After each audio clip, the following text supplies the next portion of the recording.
அஸ்ஸலாமு அலைக்கும் வரஹ்மத்துல்லாஹி வபரக்காத்துஹு. குழந்தைகள் நமக்கு கிடைத்த பாக்கியம். ஒரு மனிதர் அல்லாஹுடைய தூதர் ஸல்லல்லாஹு அலைஹி வஸல்லம் அவர்களிடம் வந்து, ஒரு பெண்மணி நல்ல அழகும் பாரம்பரியமும் மிக்கவள், ஆனால் அவள் குழந்தையை பெற்றெடுக்க மாட்டாள், அவளை நான் திருமணம் முடித்து கொள்ளலாமா என்று கேட்டார்கள். வேண்டாம் என்று பதில் சொன்னார்கள். இரண்டாவது முறை வந்து கேட்டபோது அவரை தடுத்து விட்டார்கள். மூன்றாவது முறை வந்து கேட்டபோதும் அவரை தடுத்து விட்டார்கள். அப்போது அதிகம் அன்பு கொள்ளக்கூடிய, அதிகம் குழந்தையை பெற்றுத்தரக்கூடிய ஒரு பெண்ணை மணமுடித்து கொள், ஏனென்றால் மறுமையில் என் சமுதாயம் அதிகமாக இருப்பதை கொண்டு நான் பெருமைப்படுவேன் என்று குறிப்பிட்ட இந்த செய்தி இப்னு ஹிப்பான் என்ற நூலிலே 4056 என்ற எண்ணிலே பதிவு செய்யப்பட்டிருக்கிறது. குழந்தை பாக்கியம் அல்லாஹ் மனிதர்களுக்கு தந்திருக்கக்கூடிய மிகப்பெரிய ஒன்று. அந்த குழந்தை பாக்கியம் பெற்றோர்களுக்கு நாளை மறுமை நாளிலே அல்லாஹுடைய தூதர் ஸல்லல்லாஹு அலைஹி வஸல்லம் அவர்களுக்கு பெருமை சேர்க்கின்ற வகையிலே அமையப்பெற வேண்டும். அல்லாஹ் மனித சமுதாயத்திற்கு பாக்கியமாக இருக்கின்ற குழந்தைகள் விஷயத்திலே சரியாக ஒவ்வொரு பெற்றோரும் நடக்க வேண்டும் என்று வழிகாட்டி தரப்பட்டிருக்கிறோம். குழந்தையை கொடுத்த நம்முடைய இரட்சகன், அந்த இரட்சகனுக்கு நாம் நன்றி செலுத்த கடமைப்பட்டிருக்கிறோம்.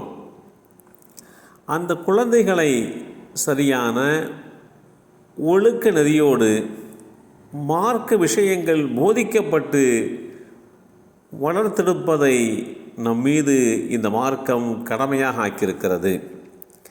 குழந்தைகள் நல்லவர்களாக உருவாக்கப்பட வேண்டும்.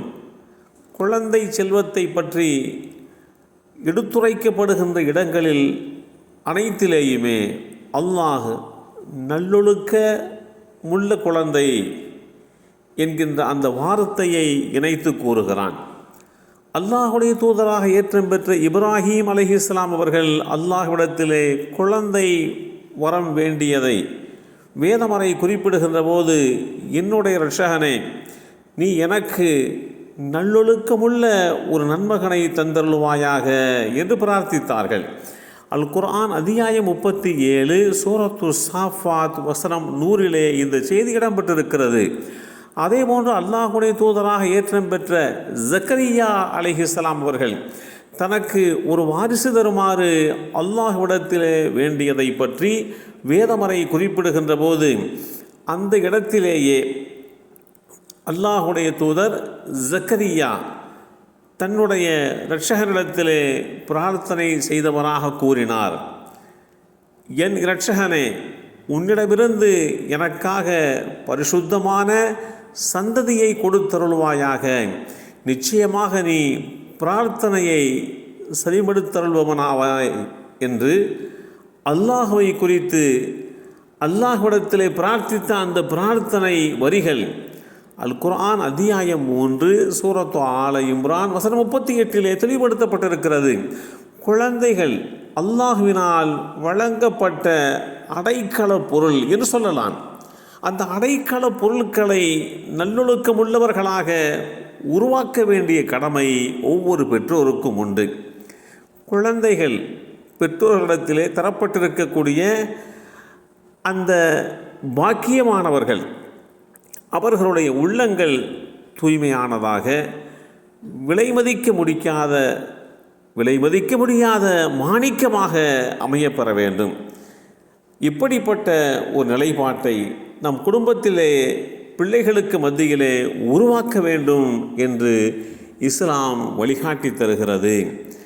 எல்லாம் வல்ல அல்லாஹு தஆலா நமக்கு கிடைத்திருக்கக்கூடிய அந்த குழந்தைகளை நல்லொழுக்கமுள்ள சாலிஹான குழந்தைகளாக உருவாவதற்கு எல்லாம் வல்ல அல்லாஹ் அருள் பாலிப்பானாக.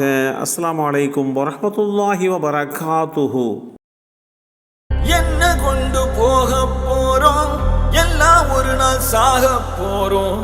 மிஞ்சி போனா என்ன ஆகும், எல்லாம் சேர்ந்து வாழ்ந்து பார்ப்போம்.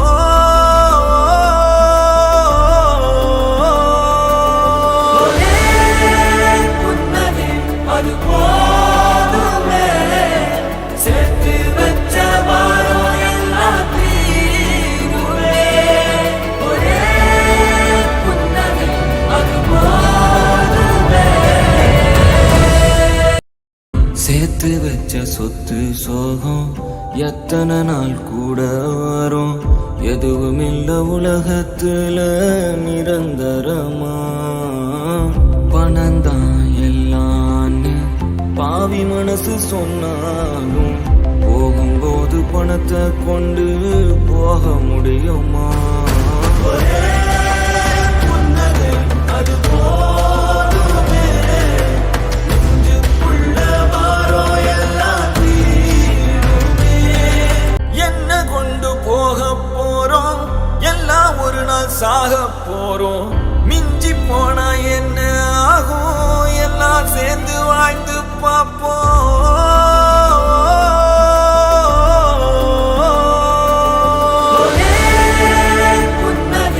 அது போதுமே, சேர்த்து வச்ச வாரம் எல்லாம் தீருமே. ஒரே புன்னகை அது போதுமே. நிமிடங்கள் உரையாடுவது என்பது அது எங்களுக்கு கிடைச்ச ஒரு பெரிய பாக்கியம். காரணம், காலத்திற்கும் அழியாத ஒரு பெரிய வாய்ப்பு தான் அல்லாஹ் நமக்கு கொடுத்திருக்கிற இந்த வாய்ப்பு. வாய்ப்புகள் என்பது அவன் தேடிக்கொண்டு தருவான், அவன் தேடிக்கொண்டு தருவான். சில நேரங்களில் நம்ம ரூம்பு கதவை தட்டியும் கொடுப்பான் அல்லாஹ். நம்ம அதை கண்டுகொள்ளவில்லை, வரும்போது எடுத்துக்கொள்ளவில்லை, பயன்படுத்தவில்லை. இன்னொரு காலமும் கொண்டு வருவான், நாம் அதை தேடுவோம், தேடி அடைவோம், அது நம்மை விட்டும் பின்வாங்கி ஓடிவிடும். அது தேடி வரும்போது பயன்படுத்தவில்லை என்று சொன்னால் நாம் தேடி போகும்போது கிடைப்பதில்லை. இது ஒரு நல்ல காலம், மாணவ பருவம். எனக்கு இன்னைக்கும் மாணவனா இருக்கத்தான் பிரியமா இருக்குது. கிட்டத்தட்ட 35 ஆண்டுகள் உஸ்தாதாக, எங்களுடைய ஜாமியாவிலே பேராசிரியராக, முதல்வராக, நூற்றுக்கணக்கான ஆலிம்களை உருவாக்குகிற வாய்ப்புகள், அதையெல்லாம் தாண்டி மாணவ பருவம் ஒரு பரக்கத்தான பருவம். எங்க பிள்ளைங்களுக்கு அடிக்கடி நான் சொல்றது, அல்லாஹ் உனக்கு ஒரு நல்ல வாய்ப்பு கொடுத்திருக்கிறான், வீணாக்கி விடாதே. ஒவ்வொரு நாளும் நம்மை வளர்த்து கொள்கிற வாய்ப்புகளை எடுத்துக்கிறோம், வளர்த்து கொண்டே இருக்கணும். 2 விஷயத்தை எப்போது வச்சுக்கிறோம், மிகச்சிறந்த பணிவும் நம்ம வாழ்க்கையில் இருக்க, மிகச்சிறந்த பணிவு.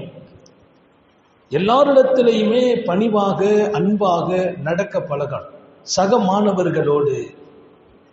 கல்வி என்பது யாரை நோக்கி வரும் என்று சொன்னால், யாரிடத்தில் பணிவும் அன்பும் இருக்குமோ அவர்களை நோக்கி கல்வி வரும். நம்ம பணிவையும் அன்பையும் எப்போதும் வச்சுக்கிறது. ஒரு மாணவனோடு அன்பாகத்தான் நடக்கிறது, உஸ்தாதுமார்களிடத்துல பணிவாக நடக்கிறது, சக மாணவர்களோடு அன்பை பரிமாற வேண்டும், ஆசிரிய பெருமக்களோடு நம்முடைய பணிவு வெளிப்பட வேண்டும். கல்வி நம்மை நோக்கி வரும், அது கிடைக்கிற ஒரு சந்தர்ப்பமாக அல்லாஹ் நமக்கு ஆக்கி விடுவான். 2வது, நம்ம வாழ்க்கையில் தேடுதல் வேட்கை இருந்து கொண்டே இருக்க. தேடுதல் தலபு தான் கல்வியை கொடுக்கும். தேடுதல் என்பது அது பிறக்கிற காலத்திலிருந்து துனியா விட்டு போற வரைக்கும் இருக்கு. இப்பவும் நாங்க மாணவர்களா இருக்கிறோம், தேடிக்கிட்டே இருக்கிறோம். ராத்திரி நானெல்லாம் தூங்குறதுக்கு சில நேரத்தில் 12 மணி 1 மணி ஆயிடும். ஒரு காலம் ஒரு கித்தாபு வச்சு பார்ப்போம், அப்புறம் அதை கீழே வச்சு அடுத்த கித்தாப், அப்புறம் அடுத்த கித்தாப், இப்படி கித்தாபுகளை பக்கத்தில் வச்சு படுத்த காலம். இப்போ செல்போனை வச்சுட்டு படுக்கிறோம். ஏன்னா எல்லாமே உள்ள வந்துட்டு, எல்லாமே உள்ள இருக்குது. நிறைய பேர் நான் ட்ரெயினில் வரும்போது செல்போன் பார்த்தா மேலே ஒருத்தர் படுத்து பார்த்துட்டு இருப்பார், அவர் நினைப்பாரு நம்ம பார்க்கிற அந்த பெரிய மனுஷனும் பார்க்கிறாரு, நான் பார்க்கிறேன் என்னோடு ரப்பு இருக்கிறான், அவர் பார்க்கிறார் அவரோடு ஷைத்தான் உள்ள இருக்கிறார். நல்ல ஞாபகம் வையுங்கள், பார்க்கும் பார்வையில் தேடும் பொருளில் அல்லாவா அல்லாவை மறப்பதா? வீட்டுல சொல்லுவாங்க 12 மணி ஆயிட்டேம்பாங்க, அப்பதான் நமக்கு 12 ஆச்சுன்றே தெரியும்.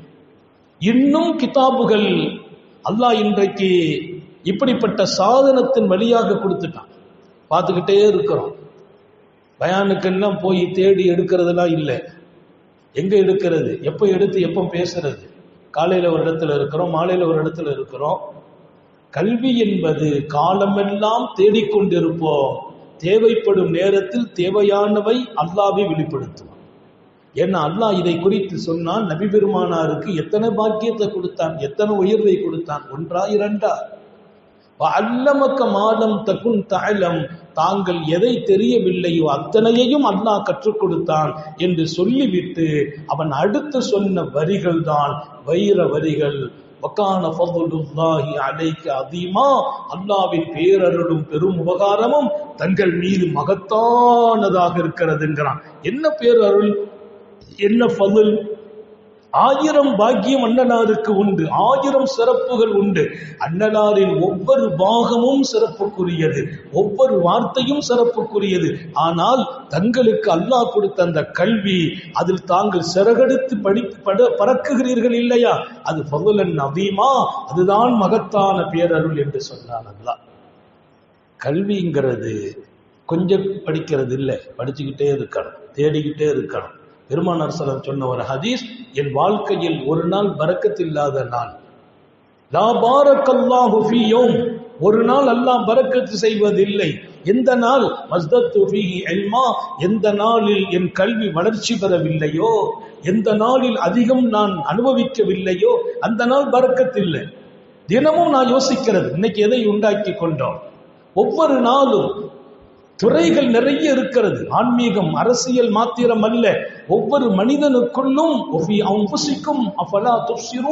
உங்களை பாருங்கள், உங்களுக்குள்ளே ஒரு பெரிய உலகம் இருக்கிறது. உங்களை பற்றி சிந்தித்தால் அல்லாஹ்வை சிந்திச்சதற்கு அடையாளம். நம்ம கல்வியை வளர்க்கணும். கிதாபுடைய கல்வி கொஞ்சம் இருக்குது, அடுத்து நாம நிரந்தரமாக நம்மை சிறந்த இடத்தை நோக்கி கொண்டு போவதற்கு இந்த காலம் ஒரு பொற்காலம். நான் இப்போ கல்வியை தேடுறதெல்லாம் கம்மி தான். மதரசா காலத்தை நல்லா பயன்படுத்தணும். மதரசாவில் நான் 7 ஓதினால் 6 தாசீலு 5 4 3 2 1 அத்தனை சுமராவுக்கும் பாடம் நடத்துறதுன்னா சும்மா ஒரு ஓரஞ்சாரமாலாம் இல்லை. அசர்த்துமார்கள்ட்ட போய் பிள்ளைங்க கேட்பாங்க, என் ஹைதர்கிட்ட போய் கேளுன்னு அனுப்பி வச்சிருவாங்க. ஒரு கட்டத்தில் என்னுடைய உஸ்தாது பிறந்தகை அல்ஃபியா நடத்துறாங்க, நான் தாசீல் 7வது வகுப்பு 3வது சும்பராக்கு அல்ஃபியா நடத்துறாங்க. பாடம் கம்மியா போயிட்டு இருக்குது. காலையில ஹதரத் ஒரு 3-4 பைத்து நடத்திடுவாங்க. இஷாவுக்கு மேல எனக்கு சொல்லியிருக்கிறாங்க, நீங்க அதை கேட்டுட்டு நீங்க ஒரு 4-5 பைத்தை நடத்திருங்க. அப்போ பாடமாகவே ஆக்கப்பட்டுச்சு. நைட்ல அந்த பிள்ளைங்க இஷாவுக்கு மேல வருவாங்க, ஹசரத்து சொன்ன பாடத்தை நான் கேட்கறது, நான் ஒரு 5 பைத்தை நடத்துவேன். ஹசரத்து காலையில் அதை கேட்டுட்டு அவங்க 5 பைத்தை நடத்துவாங்க. ஓதுற காலத்தில் நம்மை வளர்க்கிற காலம். இன்னைக்கு நாம நல்லா இருக்கிறோம், அந்த காலத்தை முழுசா பயன்படுத்தணும். எல்லா வேலையும் செய்வோம். மதரசாவில் உஸ்தாதுமார்கள் அத்தனை பேர்களுக்கும் கால நாஸ்தா நான் தான் செய்து கொடுக்கிறேன். இதெல்லாம் பெருமை இல்லை, நீங்க படிச்சுக்கிறேன். எல்லா உஸ்தாதுமார்கள், என்னுடைய உஸ்தாது பிறந்தவங்க அல்லாமா ஷம்சுல் ஹுதா ரஹ்மத்துல்லாஹி அலைஹி, அல்லாஹ் உங்க மன்னரை சொர்க்க பூங்காவாக்கி வைக்காங்க. அதற்கு அவங்களுக்கு உட்பட அதற்கும் நாஸ்டா நம்ம அன்னைக்கு காசு கொடுப்பாங்க. மதரசாவில் செய்யறது இல்லை, எல்லாருக்கும் நாஸ்டா. 11 உஸ்தாதுமார்கள் இருப்பாங்க, அவ்வளவு பேருக்கும் எங்க ரூம்ல தான் நாஸ்டா தயாராகும். நமக்கு சமைக்க தெரியும், அம்மா கற்றுக் கொடுத்த இல்மில சமையல் ஒன்று எல்லாருக்கும் நம்ம செய்து கொடுப்போம். என்ன காரணம்னா, நல்ல பாடம் பார்க்கறவங்கள்ட்ட வேலை வாங்குவாங்க. அன்னைக்கு காலம், இன்னைக்கு எல்லாம் ஒண்ணுக்காவாத ஆளை வச்சுதான் வேலை வாங்க வேண்டியிருக்குது.